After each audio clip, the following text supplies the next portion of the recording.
Assalomu alaykum YouTube kanalimiz a'zolari. Bu videoni ko'rishdan oldin bittadan like bosib, bizga obuna bo'lib ketishni unutmanglar.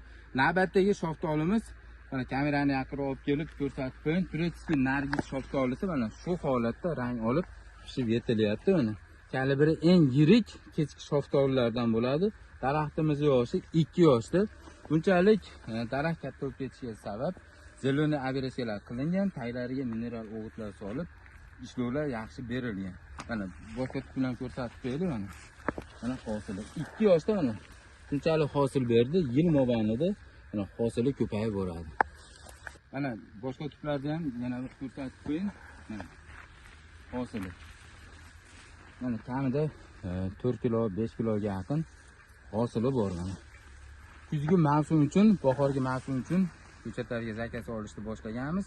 Nomerlarimizni yozib qolamiz, bemalol aloqaga chiqib ko'rasizlar. Ko'chatlarda sertifikati shartnoma asosida ko'chatlarni dastlabki qilib yetkazib beramiz va katta gektarlarga boq qilish xizmatlari bor. Bizni yo'qotib qo'ymaslik uchun bittadan obuna bo'lib ketishni unutmang.